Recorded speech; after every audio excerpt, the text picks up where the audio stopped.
আসসালামু আলাইকুম সম্মানিত দর্শক। আলহামদুলিল্লাহ আমরা ভালো আছি, নিশ্চয়ই ভালো আছেন। আজকে দেখেন না মানে কত কিছু মানে ইফতারির পরে চা খাওয়া, চা বানানো, আবার এই যে বোম্বে মরিচ এনেছি। ওরে বাবা, এটা বাইরে ধরা যায় না, অনেক হাতে একদম বাইরের একটু প্রলেপটাই হাত ঝাল হয়ে যায়, মানে এমন আপনি বাইরে হাত দিলে যেখানে চোখ হাত লাগাবেন সেখানেই জ্বলবে।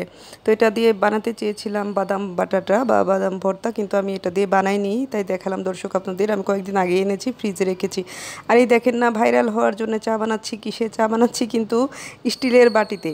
এই যে এটা কিন্তু স্টিলের বাটি, যে স্টিলের বাটিটায় আমি ভাজা পোড়া মানে গরম দিই, মানে দ্বিতীয়বার যখন আমি মানে গরম দিয়ে খেতে চাই খাবারটা, তো তখন আমি করি কি, এটার মধ্যে গরম দিই স্টিলের বাটিতে, যে এটা একটা নষ্ট হয় হোক। আবার দেখা যায় কড়াইতেও দেই, খুব কম। স্টিলের বাটিতে একটু ঝামেলা মুক্ত হয়। একটু বড় বাটি নিয়েছি, ওটার মধ্যে আবার চাও বানাচ্ছি। খুব সুন্দর, চাটা উতলে পড়ে যায়নি, মানে এটাও আমার ভালো লেগেছে। তো আমি চিন্তা করলাম ভালোই তো, ভাইরাল হওয়ার জন্য তো এটার স্টিলের বাটিতে চা বানানো একটা বিরাট ব্যাপার। তো এটা ভাইরাল হওয়া যাবে, এজন্য আমি ভাইরাল হওয়ার জন্য স্টিলের বাটিতে চা বানালাম। হ্যাঁ, তো একটা জিনিস দেখলাম যে স্টিলের বাটিতে উতলে পড়ে যাচ্ছে না, তো খুব ভালো লাগলো আমার কাছে, এবং চাটাও ভালোই। চাটা তো আর কি, যেমন বানাবেন তেমনই তো হবে। এই তো দুধ আর চিনি আমি পরে গুলিয়ে নিলাম, এ আর কি। তো ইফতার করার পর একটু চা খেতে মন চাইছিল, যদিও আমার অ্যাসিডিটি, তো আমি চা না খেয়ে ভালো আছি কয়েকদিন। তো আজকে চিন্তা করলাম পেটটা যখন একটু ভালো আছে তো চাটা বানিয়ে নিই। তারপরে যে বাদামগুলো টেলে নিয়েছিলাম, বাদামগুলো খুব ভালো করে ধুয়ে রেখেছি, দেখেছি নি। তারপরে একটু রেখে দিয়েছিলাম, তারপরে আমি নামাজ পড়ে পরে আমি বাদামগুলোকে মানে একদম তেল ছাড়া টেলে নিলাম আর কি। তেল ছাড়া টেলে তেলে নিলেই ভালো হয়, কারণ বাদামে তো এমনিই তেল থাকে। ওটা আপনি যখন ব্লেন্ড করবেন তখন তেল ছাড়াই ভালো আর কি, তেলটা পরে দিতে হয়, এটাই ভালো। এই যে আমি একটু টেলে নিলাম।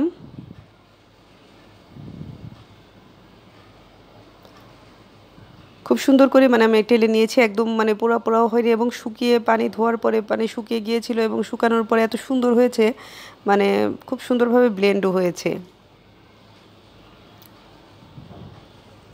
বাদাম ভর্তা, বাদাম খুবই সুস্বাদু হয় আর কি। বাদাম তো বাদামে কিন্তু তেলও আছে।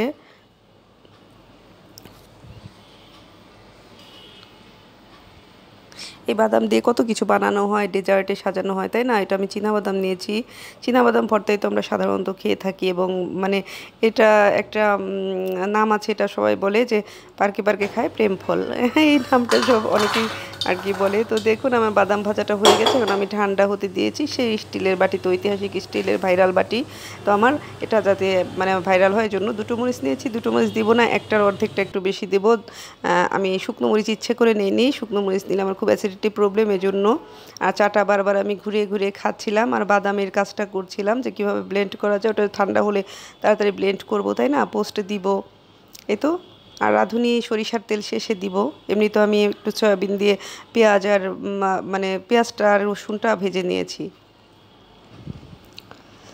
এটা আমি রাঁধুনি সরিষার তেল, দেখেন। আর এই যে এখন হলো সয়াবিন তেল দিয়ে আমি একটু পেঁয়াজ আর রসুনটা ভেজে নেব, কারণ পেঁয়াজ রসুন ভেজে না নিলে কি মানে বাদাম ভর্তাটা গন্ধ হয়ে যেতে পারে, আর মজাটা বেশি লাগবে আর কি। তেলের জিনিস যদিও কম খাওয়ার চেষ্টা করি, এবং চেষ্টা করবেন তেলটা সরিষার তেল খেতে, তবু হাতে ভাঙানো হলে ভালো হয় সরিষা কিনে। তো আমরা সয়াবিন খাই, এটা সয়াবিন খাওয়াটা ভালো না।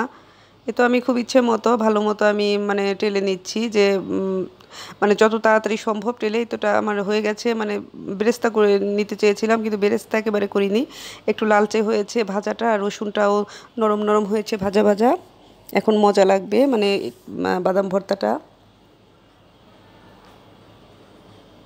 এই সব যুগে এই উন্নত মানে এত ডিজিটাল, এত আধুনিক, কিন্তু জিনিস কিন্তু ভালো হয় না। এই যে আমরা বাদাম যে সময় সাশ্রয়ের জন্য, আরামের জন্য যে ব্লেন্ড করে নিচ্ছি, পাটা থাকতেও আমি ব্লেন্ড করে নিলাম, কিন্তু পাটায় বাটতে আমার ইচ্ছে করছিল, তারপরেও কেন জানি আমি ব্লেন্ড করে দেখলাম যে কেমন হয়। মানে বাদাম কিন্তু বেশ একটা যে পাটার চেয়ে যে বেশি একটা আরাম বা সুবিধা বা সেটা আমার কাছে এই লাগে না। মানে বাদাম বাটা খুব একটা সময় লাগে না আর কি, আধা বাটা করলেও হয়। তো আমি ব্লেন্ড করে নিলাম, কিন্তু আমার কাছে মনে হয় পাটাই মজা বেশি, এর চেয়ে মানে আপনার টেস্ট যেটা, সেটা পাটাই ভালো হয়। আগেকার মানুষ যেটা করতেন সেটাই ভালো।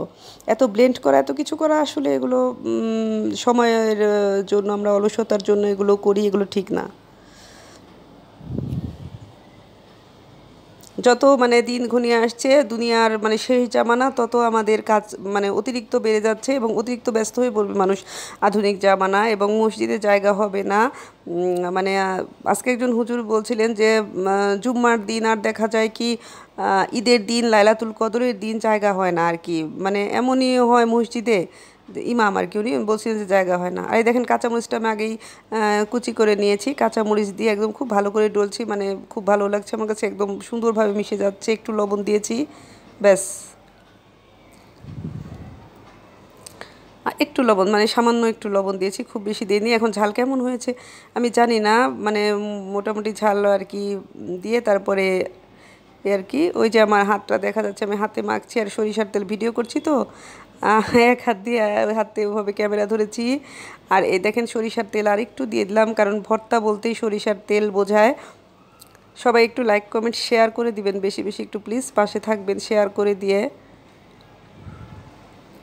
আর সবাই সবাইকে লাইক কমেন্ট শেয়ার করে দিবেন, এই জন্য সবাই সবাইকে লাইক কমেন্ট শেয়ার করে দিলে খুব ভালো হয়। সবাই সবাইকে সাপোর্ট করা উচিত, তাই না? এমনিও একে অন্যকে সাপোর্ট করা উচিত যে কোনো বিষয়ে। তারপরে তো মানে আমরা ফেসবুকে যেন কোনো রেষারেষি বা কোনো এমন কিছুতে না যাই, কারো সবার প্রশংসা করি, সবার মানে কাজের প্রশংসা করি। সবাই তো ভালো কাজই করছে, তাই না? খারাপ কাজ তো করছে না। রান্না বাড়া এই সবাই তো ভালো, নিজের পরিবার দেখা যায় খুব ভালো। এই যে মুঠো করে নিচ্ছি, ভর্তা কিন্তু খুব ভালো করে চটকানো হয়ে গেছে, কাঁচামরিচও দেখতে পাচ্ছেন ওরকম।